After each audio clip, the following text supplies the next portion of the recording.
The Hunger in the Pines, an original Wendigo story. The wind was already blowing hard when Maya's truck sputtered to a stop on the narrow forest road. She cursed under her breath, pulling her coat tighter. The storm come out of nowhere. One moment a calm winter afternoon, the next a screaming blizzard swallowing the world. Her phone had no signal, of course. The tree line loomed on both sides, dark and ancient. She had just enough daylight left to pick up the faint trail she'd seen earlier. It led to an old ranger station, long abandoned, but still marked on a map she kept in her glove box. Better a ruined cabin than freezing in her truck, she thought. She grabbed her flashlight and walked. The snow was fresh, untouched, except for one set of footprints leading into the forest. They were wrong. Too long, too narrow, as if someone had walked on the very tips of their toes, and they weren't sunk deeply into the snow. They floated on it, like the walker weighed almost nothing. Maya froze. Every instinct told her to turn back, but the wind howled behind her like something with teeth. She followed the trail. By the time she found the station, night had fallen. The cabin leaned like it was tired of holding itself up. Inside, dust covered everything, except for the thick claw marks carved into the wooden walls. Her flashlight flickered. Somewhere outside, snow crunched softly. Something was circling the cabin. Maya's breath hitched.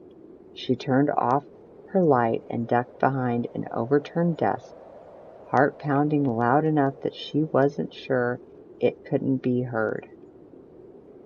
Then came the voice. A whisper, thin and reedy, drifting through the walls.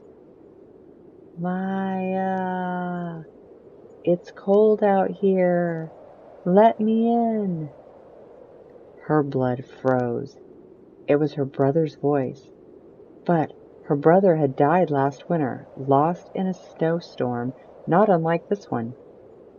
The whisper returned, closer this time, sliding like wind under a door. I'm hungry, Maya. Open the door. My legs hurt. I can't walk much longer. She clamped her hand over her mouth. The voice shifted, stretched, cracked. Let me in! The cabin shook. Maya slowly lifted her head to peer out the frosted window.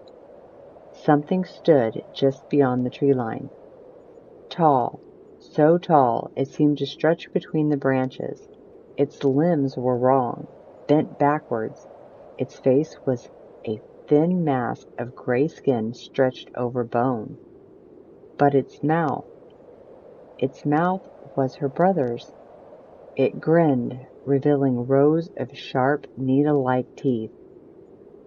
Sister, I saved you a place. In the hunger. Maya ran. She blasted through the back door and into the woods, snow whipping her face, branches tore at her coat. She didn't care. Anything to get away.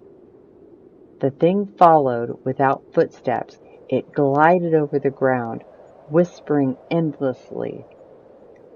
I remember your warmth. I want it back. Come back. Come back.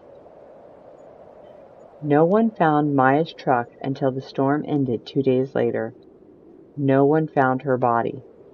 But they did find footprints leading away from the cabin, huge skeletal ones that didn't sink into the snow. And at night, hikers still report hearing a voice on the wind.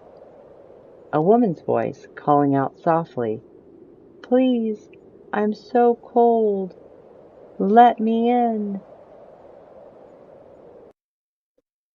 Thank you for listening. I hope you liked the story. Please leave a like, subscribe, or comment down below and let me know your thoughts on tonight's story. and I hope you have a wonderful week.